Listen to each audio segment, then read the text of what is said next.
Assalamualaikum warahmatullahi wabarakatuh. Perkenalkan, nama saya Muhammad Yasin Malik Abidin dari Program Studi Kesehatan Masyarakat Universitas Pekalongan. Di sini saya akan menjelaskan mengenai toksikologi lingkungan dan industri tentang pestisida sebagai agen toksik, yaitu paraquat. Selanjutnya ada profil mengenai pestisida paraquat. Paraquat merupakan senyawa golongan piperidinium yang digunakan secara luas untuk mengendalikan gulma pada lahan pertanian dan perkebunan. Dia bekerja cepat dengan merusak jaringan hijau tumbuhan secara langsung, sangat umum digunakan pada perkebunan kelapa sawit, karet, dan kopi dan teh. Umumnya tersedia dalam bentuk cairan konsentrat pekat berwarna biru atau kecoklatan. Nah, herbisida non-selektif ini sejenis kayak bahan kimia yang membunuh semua tanaman hijau tanpa terkecuali. Jadi, dia nggak milih-milih untuk membunuh semua tanaman hijau yang kena semprot.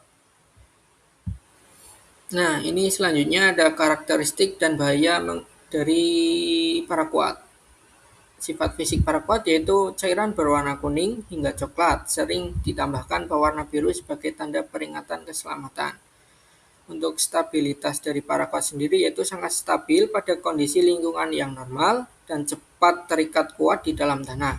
Untuk tingkat toksisitasnya dari paraquat yaitu kategori toksisitas akut ekstrim terhadap manusia. Paparan minimal 10-15 mili konsentrat dapat bersifat fatal. Untuk peringatan, pengguna memerlukan pengawasan ketat, izin khusus, dan prosedur keselamatan yang mutlak.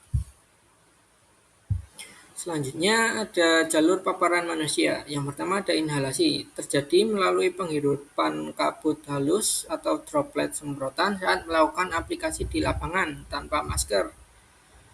Yang kedua ada dermal, penyerapan melalui kulit akibat kontak langsung cairan pekat atau akibat rusaknya alat pelindung diri. Yang ketiga ada oral, ini jalur yang paling fatal.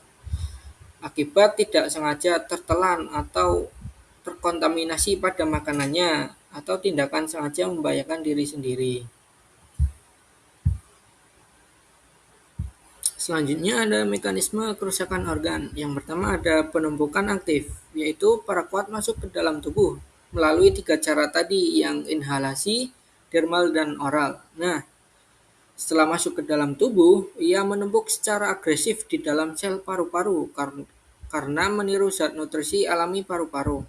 Yang kedua ada stres oksidatif, yaitu di mana di dalam sel ia memicu radikal bebas, sel-sel sehat dirusak tanpa henti dari dalam layaknya proses perkaratan logam. Yang ketiga ada fibrosis paru. Nah, jaringan paru-paru yang rusak, mengeras, dan berubah menjadi parut kaku, paru-paru kehilangan kemampuan mengembang dan menyerap oksigen. Selanjutnya ada manifestasi klinis dari paparan paraquat. Yang pertama efek akut, yaitu mual, muntah, nyeri hebat di area abdomen, sensasi terbakar pada mukosa mulut dan esofagus, gagal fungsi organ vital seperti ginjal dan hati yang akut, kesulitan bernapas berat yang progresif. Pada kasus yang berat, keracunan dapat berakhir dengan kegagalan organ dan kematian. Untuk yang efek kronis ada fibrosi paru, pembentukan parut permanen, penurunan kapasitas vital paru yang progresif, resiko kerusakan ginjal dan hati yang kronis, gangguan sistem saraf pusat dalam paparan yang lama. Selanjutnya ada analisis kasus lapangan, paparan okupasional petani. Kasus keracunan paling sering menimpa pekerja tani yang mengaplikasikan herbisida tanpa standar pengamanan yang memadai. Pemicu risiko utama yaitu tidak adanya edukasi tentang bahaya penyerapan lewat kulit, enggan memakai APD lengkap karena kondisi lingkungan yang panas, praktik penyimpanan pestisida yang tidak terpisah dari area rumah tangga. Gejala klinis seringkali baru memuncak pada hari ke-7 hingga ke-14, berupa sesak napas berat akibat proses fibrosi paru yang tidak reversibel. Selanjutnya ada hierarki pengendalian risiko. Yang pertama, eliminasi. Dilakukan dengan mengurangi atau menghentikan penggunaan paraquat jika memungkinkan. Yang kedua ada substitusi. Dilakukan dengan mengganti paraquat menggunakan herbisida yang lebih aman. Yang ketiga, rekayasa teknik, yaitu menggunakan corong penyemprot anti tampias dan sistem pengisian tertutup. Yang keempat ada administratif, yaitu sertifikasi wajib bagi petugas semprot dan pembatasan jam kerja. Yang terakhir adalah APD, alat pelindung diri, yaitu masker respirator karbon aktif, pelindung mata gogle, celemek kimia, sarung tangan nitril, dan sepatu boot karet tinggi. Selanjutnya ada peranan tenaga kesehatan masyarakat. Yang pertama, edukasi berkelanjutan. Melakukan penyuluhan tatap muka langsung tentang penanganan pestisida secara aman di pedesaan. Yang kedua, surveillance kesehatan pekerja. Memfasilitasi pemeriksaan fungsi paru berkala bagi buruh semprot perkebunan.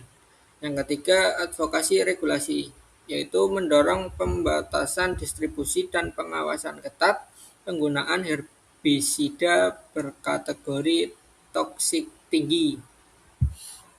Selanjutnya ada kesimpulan dan rekomendasi. Temuan utama yaitu paraquat adalah herbisida yang sangat efektif membunuh gulma secara instan, namun memicu konsekuensi toksikologi fatal bagi manusia.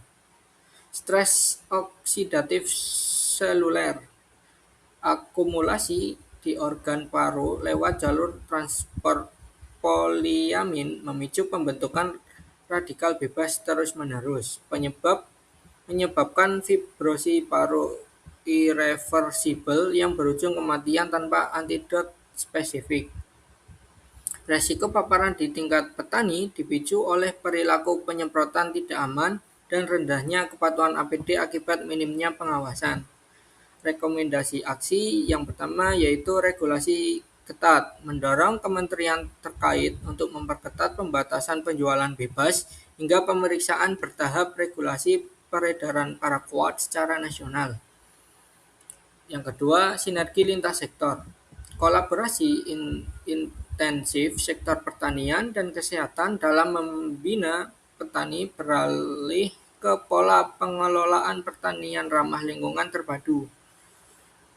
Ketiga, akses antidot dan support, yaitu meningkatkan kapasitas tanggap darurat puskesmas di wilayah pertanian dengan fasilitas cuci lambung dan penanganan suportif awal yang tepat.